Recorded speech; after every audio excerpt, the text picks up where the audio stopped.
सो आओ हुण थोड़ा जिहा आपां अपने आप नूं आवाज़ां संकोच लीए, पर थोड़ा जिहा कोई रह गया एकाग्रता दे नाल बेटा थोड़ा जिहा आपां मुख मेहमान जी तो आशीर्वादी शब्द संदेश जिहड़ा है वो सरवण करना है। तो सारिਆਂ ਨੂੰ बेनती है, आप जी ने उन्होंने विचार बड़े ध्यान नाल सुने हैं। साडे बहुत ही सत्कारयोग प्रिंसीपल जगदीश कौर जी सरकारी सीनियर सैकेंडरी स्कूल पहला चौंक तो आओ जी उन्होंने बेनती करते हैं, जयकारा बुला रहे हैं। जयकारे की आवाज़ पूरी गाज बज के दिओ जी। बोले सोने हाल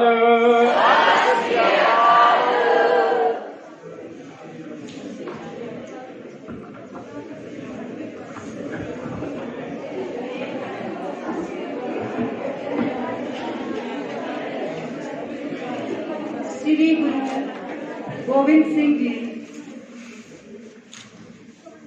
द्वारा साजे पंथ की सब तो पहला फतेह गुजारदी हाँ। श्री वाहिगुरु जी का खालसा वाहिगुरु जी की फतेह। गुरु गोबिंद सिंह स्टडी सर्कल के इंचार्ज साहबान प्रोफैसर सिक्की जी, उन्होंने सारी टीम, इस कॉलेज के principal madam doctor गुलवंत Kaur ji, होर लिखारी सभा नाल जुड़ियां सारियां शख्सियतां, इस कॉलेज के सारे अध्यापक साहबान अते प्यारे बच्चों, अज आपां अंतरराष्ट्री महिला दिवस मनाउण लई इकट्ठे होए हां। बहुत डिटेल दे विच बहुत विस्तार पूर्वक डॉक्टर नरिंदर जी ने इतिहास दसिया, प्रोफैसर मैडम हरविंदर कौर जी ने बहुत सोहना संकल्प इस्त्री बारे गुरमत दे विच दसिया, मैडम सुरिंदरपाल जी ने दसिया, होर मेरे वीरां भैणां सारियां ने नारी दे बारे, नारी की महत्ता बारे तुहानूं बहुत कुछ तुसीं सुन चुके हो। मैं बहुत सारे पॉइंट जदों मैनूं दसिया कि तुसीं इत्थे पहुंचना है नोट किए कि मैं तुहाडे नाल सांझे करने हैं, पर मैनूं लगता है कि वो सारियां गल्लां मेरे तो पहला बोले बुलारे दस चुके हैं। तो पहला मैं एक दो लाइनां औरत के बारे बोलना चाहनी हाँ। ममता दी मूरत है औरत, ममता दी मूरत है औरत, फुल्लां दी खुशबोई, सहनशीलता दा है सोमा, कदर ना पावे कोई। औरत प्यार दा पानी लाके, औरत प्यार दा पानी लाके हर फुल नूं महकावे, अपने तन दी ढाले चरबी घर नूं स्वर्ग बनावे। इस तरह एक औरत है, उस घर नूं, उस मकान नूं घर बनाउंदी है। जिन्हों आदमी मकान बनाउंदा है, औरत उसनूं घर बनाउंदी है। भावें इसका इतिहास तुसीं सुन लिया, 1909-10 तो लैके पुरातन समय तो औरत इकट्ठियां हुई, संघर्ष किया। 1975 तो लैके एक थीम के अंडर यह दिन मनाया जान लग्या, ते अपना 8 मार्च 2022 का जिहड़ा थीम है मेन वो की सी अपना UN वालों दिता होया, gender equality for sustainable tomorrow. ये सानू थीम ही ये गल दस रहे है कि जेंडर इक्वलिटी किते डिफरेंस रहे होणगे, किते फर्क होणगे, जिहड़ा ये थीम एडे वड्डे पद्धर ते सरकारां नूं, अपने देश बाहरले देशां दी सरकारां नूं ये लेना पिया। देखो पुरातन समय दे विच जदों वैदिक सभ्यता सी, ये नहीं है कि औरत सदा ही लताड़ी जां निथामी सी जां निमाणी सी, उन्होंने इन्ना उच्चा दर्जा प्राप्त सी। शायद श्री रामचंद्र जी के समय स्वयंवर का जिहड़ा असीं सुनते हैं, स्वयंवर का मतलब स्वयं वर की चोण करनी, तो उस वेले औरतां नूं यह अधिकार प्राप्त सी कि तुसीं खुद अपना वर चुनना है। समा बदलिया, तुसीं सारी हिस्ट्री सुन ली है, चाहे वो तुलसीदास जी ने लिखिया, चाहे वो मनुस्मृति जी ने लिखिया, जां वो बुद्ध धर्म दे विच सी, जां वो इस्लाम धर्म दे विच सी, हर थां दे उत्ते औरत का जिहड़ा दर्जा नीवा नीवा घटिया शूदर समझा जान लग्या, पैर की जुत्ती समझा जान लग्या, इस दी मत नूं गिट्टियां थल्ले समझा जान लग्या।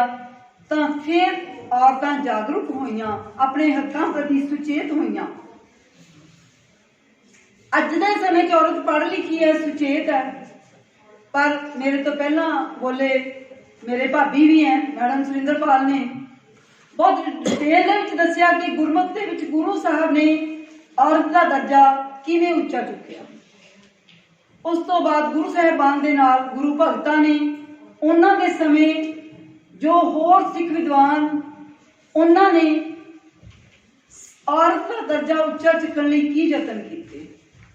देखो बाकी सारिया गल्लां दे नाल मैं एक गल कहनी चाहुंदी हां, जिथे औरत अपने फर्जां प्रति अणगहली करेगी, सिर्फ अपने अधिकारां की गल करेगी, तां उत्थे असीं तरक्की नहीं कर सकते।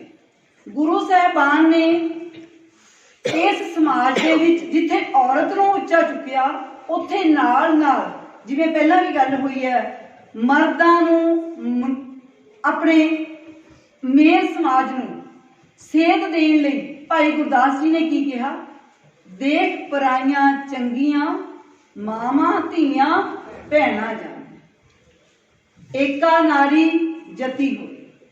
भाई नंद लाल जी ने की कहा, उन्होंने की कहा, भाई नंद लाल जी ने कहा कि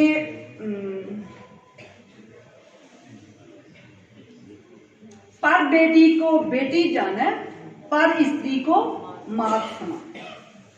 ते उस वेले सिੱਖੀ ਦੇ ਪ੍ਰਭਾਵ ਦੇ ਵਿੱਚ ਗੁਰਮਤ ਦੀ ਸਿੱਖਿਆ ਅਧੀਨ ਗੁਰੂ ਸਾਹਿਬ ਦੇ ਆਦੇਸ਼ਾਂ ਅਨੁਸਾਰ ਜਿਹੜਾ ਸਿੱਖ ਕਰੈਕਟਰ ਸੀ, ਜਿਹੜਾ ਉਸ ਵੇਲੇ ਦੇ ਸਿੰਘ ਕਹਿ ਲੋ, ਖਾਲਸਾ ਕਹਿ ਲੋ, ਉਹ ਇੰਨਾ ਉੱਚਾ ਸੁੱਚਾ ਆਦਰਸ਼ਵਾਦੀ ਸੀ ਕਿ ਉਸ ਵੇਲੇ ਜੰਗਾਂ ਯੁੱਧਾਂ ਦੇ ਸਮੇਂ 'ਚ ਜਦੋਂ ਮੁਸਲਮਾਨ ਰਾਜੇ ਘਰਾਂ ਦੇ ਵਿੱਚੋਂ ਸਾਡੇ ਭਾਰਤ ਦੀਆਂ ਬਹੂ ਬੇਟੀਆਂ ਨੂੰ ਚੱਕ ਕੇ ਲਿਜਾਂਦੇ ਸੀ, ਤਾਂ ਉਸ ਵੇਲੇ ਜੇ ਕੋਈ ਦਰਵਾਜ਼ਾ ਕੋਈ ਸਿੱਖ ਖੜਕਾਉਂਦਾ, ਕੋਈ ਨਿਹੰਗ ਖੜਕਾਉਂਦਾ, ਤਾਂ ਉਸ ਵੇਲੇ ਇਹ ਇੱਕ ਅਖੌਤ ਬਣ ਗਈ ਸੀ, ਆ ਗਏ ਨਿਹੰਗ ਬੂਹਾ ਖੋਲ ਦੋ ਨਿਸ਼ਾਨ। ਮਤਲਬ ਇੱਕ ਐਡਾ ਉੱਚਾ ਕਰੈਕਟਰ ਸੀ ਜਿਸ ਨੂੰ ਕਿ ਸਮਝਿਆ ਜਾਂਦਾ ਸੀ ਵੀ ਜੇ ਕੋਈ ਸਰਦਾਰ ਆ ਗਿਆ, ਕੋਈ ਖਾਲਸਾ ਆ ਗਿਆ, ਤੁਹਾਡੀ ਇੱਜ਼ਤ ਦਾ, ਤੁਹਾਡੀ ਪੱਤ ਦਾ ਰਖਵਾਲਾ ਹੈ। ਤਾਂ ਹੁਣ ਅੱਜ ਦੇ ਸਮੇਂ 'ਚ ਕਮਜ਼ੋਰੀ ਕਿੱਥੇ ਆਈ ਹੈ, ਕਮੀ ਕਿੱਥੇ ਆਈ ਹੈ? ਸ਼ਾਇਦ ਅਸੀਂ ਸਾਰੇ ਅਸਲੀ ਅਸੂਲ ਨੇ, ਜਿਹੜੇ ਸੰਕਲਪ ਨੇ ਸਿੱਖੀ ਦੇ, ਉਹ ਭੁੱਲ ਚੁੱਕੇ ਹਾਂ। ਉਹ ਭੁੱਲਣ ਦੇ ਵਿੱਚ ਸਭ ਤੋਂ ਵੱਡਾ ਰੋਲ ਮੇਰੀਆਂ ਭੈਣਾਂ ਦਾ, ਮਾਵਾਂ ਦਾ, ਬੱਚੀਆਂ ਦਾ ਹੈ। ਇੱਕ ਘਰ ਦੇ ਵਿੱਚ ਇੱਕ ਮਾਤਾ ਆਪਣੇ ਬੱਚੇ ਨੂੰ ਸਹੀ ਸੇਧ ਦੇ ਸਕਦੀ ਹੈ ਜੇ ਉਹ ਘਰ ਦੇ ਵਿੱਚ ਆਪਣੇ ਬੱਚਿਆਂ ਨੂੰ, ਆਪਣੇ ਪੁੱਤਰਾਂ ਨੂੰ ਇਹ ਗੱਲ ਦੀ ਸਿੱਖਿਆ ਦੇਵੇਗੀ ਕਿ ਬੇਟਾ ਸਾਰੀਆਂ ਬੇਟੀਆਂ, ਸਾਰੀਆਂ ਕੁੜੀਆਂ ਤੇਰੀਆਂ ਭੈਣਾਂ ਨੇ, ਔਰਤ ਦਾ ਸਨਮਾਨ ਕਰਨਾ ਤੇਰਾ ਪਹਿਲਾ ਫਰਜ਼ ਹੈ, ਤਾਂ ਮੈਨੂੰ ਲੱਗਦਾ ਕਿ ਸਮਾਜ ਦੇ ਵਿੱਚ ਸੁਧਾਰ ਹੋ ਸਕਦਾ ਹੈ। ਦੂਜੀ ਗੱਲ, ਬੇਟੀਆਂ ਨੂੰ ਸਾਰੀਆਂ ਨੂੰ, ਮੈਂ ਧੀਆਂ ਨੂੰ ਇਹ ਗੱਲ ਕਹਿਣਾ ਚਾਹੁੰਦੀ ਹਾਂ ਕਿ ਅਸੀਂ ਆਪਣੇ ਫਰਜ਼ ਪਛਾਣੀਏ। ਅਸੀਂ ਬਰਾਬਰਤਾ ਦੀ ਦੌੜ ਦੇ ਵਿੱਚ ਅਸੀਂ ਵੀ ਸਾਨੂੰ ਬਰਾਬਰ ਦੇ ਅਧਿਕਾਰ ਚਾਹੀਦੇ ਨੇ। ਇਸ ਦੇ ਵਿੱਚ ਜਿਵੇਂ ਪਹਿਲਾਂ ਗੱਲ ਕੀਤੀ ਹੈ ਕਿ ਅਸੀਂ ਵੀ ਲੇਟ ਆਉਣਾ ਹੈ, ਮੁੰਡੇ ਸ਼ਰਾਬ ਪੀਂਦੇ ਨੇ, ਸ਼ਾਇਦ ਅਸੀਂ ਵੀ ਪੀਣੀ ਹੈ, ਉਹ ਨਸ਼ੇ ਕਰਦੇ ਨੇ, ਅਸੀਂ ਵੀ ਕਰਨੇ ਹੈ। ਇਹੋ ਜਿਹੀ ਬਰਾਬਰਤਾ ਦੇ ਵੱਲ ਨਾ ਜਾਈਏ।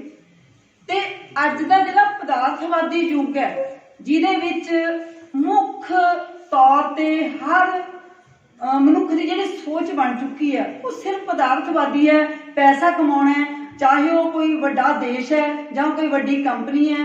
ਉੱਥੇ ਔਰਤਾਂ ਨੂੰ ਫੈਸ਼ਨ ਸ਼ੋਆਂ ਦੇ ਵਿੱਚ ਰੈਂਪ ਦੇ ਉੱਪਰ ਜਿਸ ਤਰ੍ਹਾਂ ਇੱਕ ਵਸਤੂ ਬਣਾ ਕੇ ਤੋਰਿਆ ਜਾਂਦਾ ਹੈ, ਅਸੀਂ ਬੜੇ ਮਾਣ ਨਾਲੇ ਕਹਿੰਦੇ ਆ ਕਿ ਸਾਡੇ ਭਾਰਤ ਦੀ ਲੜਕੀ, ਸਾਡੇ ਪੰਜਾਬ ਦੀ ਲੜਕੀ ਮਿਸ ਯੂਨੀਵਰਸ ਬਣ ਗਈ ਜੀ, ਮਿਸ ਇੰਡੀਆ ਬਣ ਗਈ।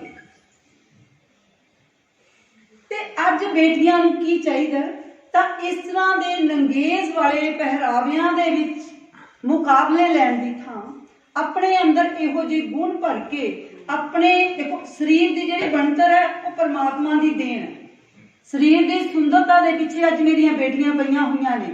असली सुंदरता तुहाडे करैक्टर की है, तुहाडे गुणां की है। जे वो गुण प्रगट होणगे, चाहे कोई बिल्कुल छोटा है, चाहे कोई लंबा, चाहे कोई काला, चाहे कोई गोरा है।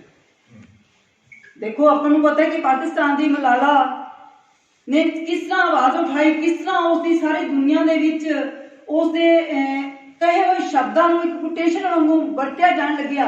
साडा जिहड़ा गुण है साडे अंदर, साडे जिहड़े करैक्टर ने वो तुहाडे बोलने चाहिए, वो तुहाडी पर्सनैलिटी का अंग होने चाहिए। सिख इतिहास दीयां औरतां दे बारे बहुत डिटेल गल हो चुकी है। सिख गुरुआं दीयां मातावां, भैणां, बेटियां, बेबे नानकी जी तो लैके माता गुजरी जी तक सारियां साडे लई रोल मॉडल ने। बेशक अज दे समय च औरतां ने जिहड़ियां बहुत वड्डा वड्डा रोल निभा रही ने, बहुत उच्चे अहुदियां पे ने। उन्हां दे बारे देखो मैं कोई कवित्री नहीं, ना ही मेरे कुछ लिखना आता है। मेरिया भैनों का, मेरे भरावां का लिखा हुआ कुछ कविता के एक दो बोल ने, मैं तुहाडे नाल साझा करन लगी हाँ। बेशक हर खेतर विच औरत ने मल्लां मारियां ने, पर बहु गिनती विच औरतां अजे भी विचारियां ने। घर ही नहीं देश भी संभालती है औरत, पर विचरण लई समाज विच सुरक्षा भालती है औरत। देखो ये गल बड़ी इंपॉर्टेंट है। अज शायद मैं रिटायरमेंट के नेड़े पहुंच के भी जे मैं किते रात को इकली जाना है, शायद मैं डरदी हाँ इस गल से।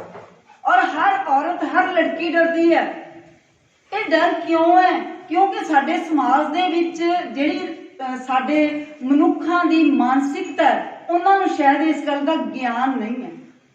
बच्चों मैं ये गल कहना चाहती हूँ, तुसीं पढ़ के अपने समाज नूं देखो, एक दीवा 100 दीवा जगाउंदा है, तां तुसीं ओ दीवे हो जिन्हां ने आउण वाले समय दे विच समाज दे विच इस तरह के करैक्टर पैदा करने ने कि साडे समाज दीयां औरतां नूं, कुड़ियां नूं बिना किसी डर तो वो इत्थे घूम सकन, किसी के मन दे विच ये ना होवे कि कोई मैनूं पता नहीं की कह दूगा।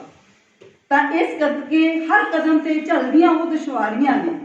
विद्या, साहित्य, डॉक्टरी, साइंस, राजनीति हर खेतर च नवीं पैड़ा पा रही है। हकीकत बन कल्पना चंद तारियां नाल बातां पा आईए, पर फिर क्यों कुड़ियां दीयां खुशियां मनो विसारियां ने। पर बहुत गिनती विच अज भी औरतां विचारियां ने। ये विचारेपन दे विचों असीं निकलना, असीं उस भारत दे वासी हां जिथे औरत दी कंजका दे रूप विच, देवी दे रूप विच पूजा की जाती है। पर असल दे विच तुहानूं पता है कि थां थां दे उत्ते बलात्कार, बुरीआं घटनावां ते अबॉर्शन जिस तरह हो रही है, कुड़ी मार, तो उस समय गुरमत दे विच गुरु साहब ने कुड़ी मार, नड़ी मार की उस वेले भी बाईकाट करने लई कहा सी। अज असीं कह रहे हैं कुड़ियां नूं ना मारो, तो गुरु साहब ने उन्हां लोकां नाल संबंध ना बनाउण लई कहा सी, उन्हां नाल रिश्ता ना रखण लई कहा सी जिहड़ा कोई नशा करदा है, जिहड़ा कोई बेटी नूं मारदा है।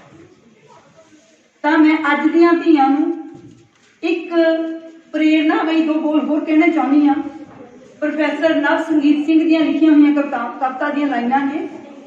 बन जा तू बहादुर धीए, बन जा तू बहादुर धीए, तां ही मिलेगा आदर धीए।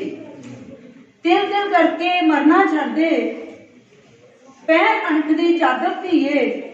किस्मत कोलों कदे ना डर तू, छड्ड भटकना दर दर धीए। तां धीआं बहादुर बनन, सिक्ख्या प्राप्त करन, उच्चियां मंजिलां प्राप्त करन, आर्थिक तौर ते आजाद होण। औरतां दे शोषण का मुख्य कारण आर्थिक निर्भरता है दूजे दे उत्ते। तां अज लोड़ है कि लड़कियां पढ़ लिख के अपने पैरों ते खड़ियां होण, तुहाडे तां ही वड्डा भरोसा जागेगा। अज दे समय दे विच जोर दे के कह रही प्रकृति सारी, जोर दे के कह रही प्रकृति सारी, आधुनिक युग विच भी है पीड़ित नारी। तां ये पीड़ा तो असीं निकलना है। इस लई लोड़ है साडी सोच विच बदलाव लियाउण लई, जागरूकता लियाउण लई। ते सब तो वड्डी लोड़ है ਮੇਰੇ ਬੱਚੇ ਬੇਟੇ ਜੋ ਲੜਕੇ ਨੇ ਉਹਨਾਂ ਨੂੰ ਕਦਰਾਂ ਕੀਮਤਾਂ ਸਿਖਾਉਣ। ਇਸ ਲਈ ਮੈਂ ਅਖੀਰ ਦੇ ਵਿੱਚ ਦੋ ਲਾਈਨਾਂ ਹੋਰ। ਹੇ ਔਰਤ, बेटियां ਲਈ ਇੱਕ ਸੁਨੇਹਾ ਮੇਰਾ। हे औरत आम ना रह, हे औरत आम ना रह, तू बस हुण खास बन जा। हे औरत हुण तू आम ना रह, बस हुण तू खास बन जा। मार ਉੱਚੀਆਂ ਉਡਾਰੀਆਂ, मार ਉੱਚੀਆਂ ਉਡਾਰੀਆਂ, समाज ਲਈ नाज बन जा। ਛੱਡ ਪੁਰਾਣੇ ਖਿਆਲਾਂ ਨੂੰ, ਜ਼ਮਾਨੇ ਲਈ ਪ੍ਰਕਾਸ਼ ਬਣ ਜਾ। कर बुलंद सोच अपनी नू, गुलामी खिलाफ आवाज बन जा। रख हौसला अते दलेरी, रख हौसला अते दलेरी, हक्कां दी जां बाज बन जा।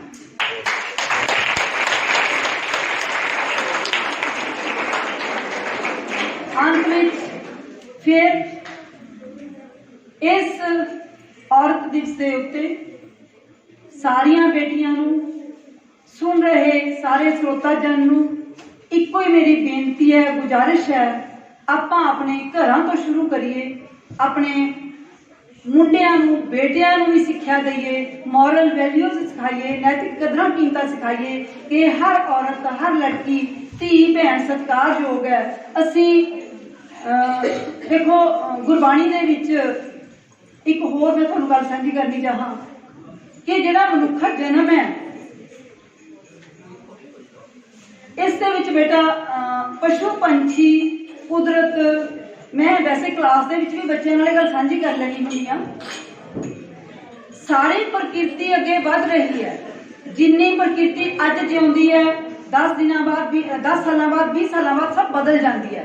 पुराने पत्ते झड़ जाते हैं, नवे आ जाते हैं।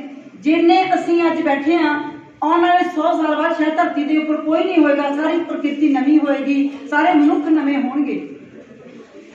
पर मनुख का जिहड़ा उद्देश है, मनुखी जीवन का जिहड़ा आदर्श है, पशु पंछियों नालों उच्च है। पशु पंछी भी खांदे ने, पशु पंछी भी अपना जीवन निर्वाह करते ने, अपना जो उन्हां दा वधाउंदे ने, परिवार वधाउंदे ने, अपने बच्चे पैदा करते ने। तां जिहड़ी मनुखा जीवन है, इहदा आदर्श पशु जीवन तो उच्च है। पशुआ कर्म करे नहीं बुझे, तां अज दा जिहड़ा मनुखी जीवन हो गया वो पशुओं वाले कर्म कर रहा है कि साडे कर्म सिर्फ खा लिया, पी लिया, हस लिया, सौ लिया और बच्चे पैदा करें। साडा जिहड़ा आदर्श है इस तो उच्चा होना चाहिए। साडा आदर्श समाज नूं सही सेध दे के अपने इस धरती नूं रहण योग बनाउणा, उच्चा सुच्चा बनाउणा, खुशहाल बनाना साडा आदर्श होना चाहिए। ते उस परमात्मा के हुक्म दे विच, उस परमात्मा नाल मिलाप करन दे लई साडा जीवन का ये उद्देश्य होना चाहिए। तां ही धरती है जिहड़ी ओह खुशमयी हो सकती है।